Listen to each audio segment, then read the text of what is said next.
السلام علیکم ورحمۃ اللہ وبرکاتہ۔ دوستو، آج میں آپ کو ایک ایسے طاقتور بادشاہ کی کہانی سنانے جا رہا ہوں جس کے پاس دنیا کی دولت، فوجیں اور محلات تھے۔ لوگ اس سے ڈرتے تھے، اس کے آگے جھکتے تھے، لیکن اس کا غرور اتنا بڑھ گیا کہ وہ خود کو خدا کہلوانے لگا۔ یہ کہانی ہے نمرود بادشاہ کی۔ نمرود نے اپنے دور میں اتنی بڑی سلطنت قائم کی کہ لوگ اسے ناقابل شکست سمجھتے تھے۔ اس کے پاس ہر چیز تھی، طاقت، دولت، فوج اور شان و شوکت، لیکن دولت اور طاقت کا نشہ اس کے سر پر ایسے چڑھا کہ اس نے اعلان کیا کہ میں ہی خدا ہوں، لوگوں کی زندگی اور موت میرے ہاتھ میں ہے۔ اللہ تعالیٰ نے حضرت ابراہیم علیہ السلام کو بھیجا تاکہ لوگوں کو حق کی طرف بلائے۔ جب ابراہیم نے نمرود کو اللہ کی وحدانیت کی دعوت دی تو نمرود نے کہا، میں بھی خدا ہوں، میں زندگی دیتا ہوں اور میں موت دیتا ہوں۔ اس نے ایک بے گناہ انسان کو قتل کروا دیا اور ایک کو چھوڑ دیا تاکہ یہ ثابت کرے کہ وہ بھی زندگی اور موت دیتا ہے۔ لیکن حضرت ابراہیم علیہ السلام نے ایک زبردست جواب دیا، میرا رب سورج کو مشرق سے نکالتا ہے، اگر تو سچا ہے تو اسے مغرب سے نکال کر دکھا۔ یہ سن کر نمرود گنگا رہ گیا، اس کے پاس کوئی جواب نہ تھا۔ ایک مچھر سے نمرود کو اللہ نے کیسے برباد کیا؟ نمرود اپنی فوجوں اور دولت کے ساتھ اپنی طاقت پر فخر کرتا رہا، لیکن اللہ نے اس پر عذاب بھیجا۔ ایک چھوٹا سا مچھر، ننھا سا مچھر اس کی ناک کے ذریعے دماغ میں گھس گیا۔ اس کے بعد نمرود کو ایسی ذلت ہونے لگی کہ دن رات چیختا رہتا۔ درد کم کرنے کے لیے وہ اپنے سپاہیوں سے کہتا کہ اس کے سر پر جوتے مارے، کچھ دیر کے لیے آرام ملتا، پھر درد دوبارہ بڑھ جاتا۔ آخرکار یہی مچھر اس کے دماغ کو کھا گیا اور وہ ذلیل و خوار ہو کر مر گیا۔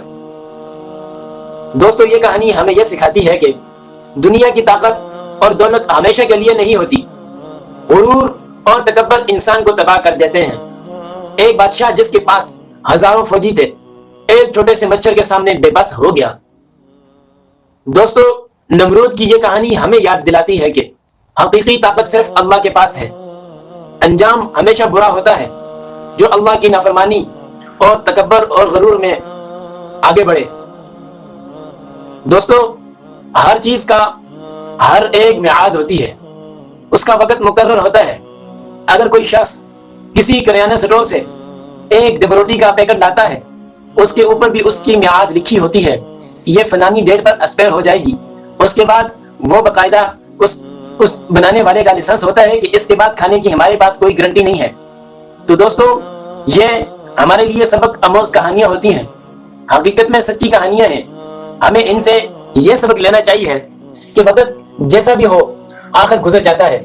کسی نے صحیح کہا تھا کہ وقت کی ایک بات بہت اچھی ہے کہ جیسا بھی ہے، اچھا ہے برا ہے، پر وقت گزر جاتا ہے۔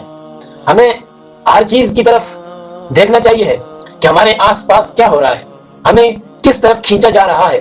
موجودہ دور میں بے حیائی عام ہو چکی ہے۔ ہمارے پیارے پیغمبر، ہمارے پیارے محمد صلی اللہ علیہ وسلم نے فرمایا 1400 سال پہلے کہ ایک وقت آئے گا بے حیائی عام ہو جائے گی، مرد عورتوں کی طرح رہیں گے اور عورتیں مردوں کی طرح رہیں گی، گھر کا ماحول چینج ہوگا، بازار میں زیادہ عورتیں ہوں گی۔ اور یہ حقیقت ہے بھائیو، آج ہم پر جو مسائل آ رہے ہیں، جو آزمائشیں آ رہی ہیں، یہ کسی کا کیا دھرا نہیں بلکہ ہمارے اپنے ہی ہیں۔ ہم نے کبھی اس پہ سوچا ہی نہیں کہ ہمارے گھروں کے حالات کیسے ہیں۔ سامعین، ہم مسلمان ہیں دوستو، مسلمانوں کی گھروں میں عورتوں کی آواز تو نیچے ہوتی تھی۔